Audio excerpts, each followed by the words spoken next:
ಕರ್ನಾಟಕದಲ್ಲಿ ಎದ್ದಿರುವ ನಾಯಕತ್ವ ಬದಲಾವಣೆಯ ವಿಚಾರವು ಸ್ಥಳೀಯ ನಾಯಕರು ಸೃಷ್ಟಿಸಿರುವ ಗೊಂದಲವಾಗಿದೆ. ಅದನ್ನು ಅವರೇ ಬಗೆಹರಿಸಿಕೊಳ್ಳಬೇಕು ಎಂದು ಎಐಸಿಸಿ ಅಧ್ಯಕ್ಷರಾದ ಮಲ್ಲಿಕಾರ್ಜುನ ಖರ್ಗೆ ಹೇಳಿದರು. ಪಕ್ಷ ಒಬ್ಬರ ಸ್ವತ್ತಲ್ಲ, ಸರ್ಕಾರ ಮಾಡುವ ಕೆಲಸ ಒಬ್ಬರದ್ದಲ್ಲ. ಪ್ರತಿಯೊಬ್ಬ ಕಾರ್ಯಕರ್ತನ ಶ್ರಮವು ಕಾಂಗ್ರೆಸ್ನ ಸಾಧನೆಯಲ್ಲಿದೆ. ಸಮಯ ಪರಿಸ್ಥಿತಿ ಅನುಸರಿಸಿ ನಾಯಕತ್ವ ನಿರ್ಣಯವಾಗುತ್ತದೆ. ಯಾರೊಬ್ಬನು ನಾನೊಬ್ಬನೇ ಮಾಡಿದ್ದು ಎಂದು ಹೇಳುವಂತಿಲ್ಲ. ನಾನು ಇಂದು ಎಐಸಿಸಿ ಅಧ್ಯಕ್ಷನಾಗಿದ್ದೇನೆ ಎಂದರೆ ನಮ್ಮೂರಿನ ಸಾಮಾನ್ಯ ಕಾರ್ಯಕರ್ತ. ಅನಂತರದ ಹಲವಾರು ನಾಯಕರು, ನಮ್ಮ ಹೈಕಮಾಂಡ್ ಎಲ್ಲದರ ಪಾತ್ರವೂ ಅದರಲ್ಲಿದೆ. ಎಐಸಿಸಿ ಅಧ್ಯಕ್ಷನಾದ ನಾನು ಹೈಕಮಾಂಡ್ ಭಾಗವೇ ಹೊರತು ಹೈಕಮಾಂಡ್ ಭಾಗವಲ್ಲ ಎಂದು ಖರ್ಗೆಯವರು ಹೇಳಿದರು.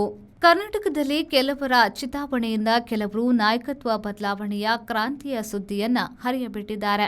ಸ್ಥಳೀಯ ಕಾಂಗ್ರೆಸ್ ನಾಯಕರೇ ಅದನ್ನ ಬಿಗಡಾಯಿಸುವ ಹಂತಕ್ಕೆ ಅದನ್ನ ತಂದಿದ್ದಾರೆ. ಎಲ್ಲ ಮಾಡಿ ಹೇಳಿ ಹೈಕಮಾಂಡ್ ಎಂದರೆ ಹೇಗೆ? ಹೈಕಮಾಂಡ್ ಪಕ್ಷವನ್ನ ಮುನ್ನಡೆಸುವಲ್ಲಿ ಒಂದು ಅಂಗ.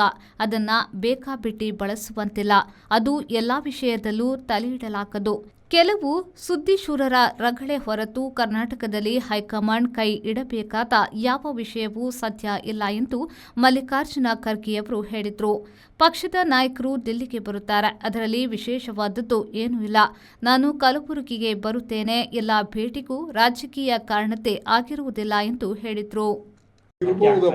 ಏನಿದೆ ನೋಡ್ತೀನಿ, ಅವರು ಯಾವ ಉದ್ದೇಶದಿಂದ ಬರೆದಿದ್ದಾರೆ, ಏನೇನು ಅದರೊಳಗೆ ಕಂಟೆಂಟ್ ನೋಡಿಕೊಂಡು ಮಾತಾಡ್ತೀನಿ. ನಾವು ಹೈಕಮಾಂಡ್ ಮಾಡಿದ್ದೇವೆ ಗೊಂದಲ ಅವರೇ ಇಲ್ಲೇ ಲೋಕಲ್ ಸೃಷ್ಟಿ ಮಾಡ್ಕೊಳ್ತಾ ಇದ್ದಾರೆ.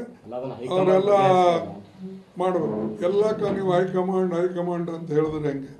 ನೀವು ಇಲ್ಲಿ ಆಗ್ತಕ್ಕಂಥದನ್ನು ಲೋಕಲ್ ಲೀಡರು ಸೆಟಲ್ ಮಾಡ್ಕೋಬೇಕು. ಅದನ್ನು ಒಂದು. ಆಮೇಲೆ ಪಕ್ಷ ಎಲ್ಲರೂ ಕಟ್ಟಿದ್ದು, ಯಾರೋ ನಾನು ಕಟ್ಟಿನಿ ಅಂತಿಲ್ಲ. ಕಾಂಗ್ರೆಸ್ ಪಾರ್ಟಿ ಕಾರ್ಯಕರ್ತರು ಕಟ್ಟರು.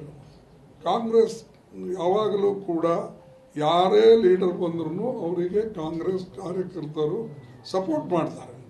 ಅದಕ್ಕೆ ಯಾರು ನನ್ನಿಂದಾಗಿದೆ ಅಂತ ಯಾರು ಹೇಳಬಾರ್ದು.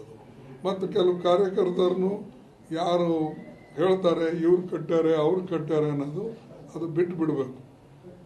ಈ ಜಗತ್ತಿನಾಗ ಪಾರ್ಟಿ ಅಂದಮೇಲೆ ಎಲ್ಲರೂ ಪಾತ್ರ ಇರ್ತದೆ.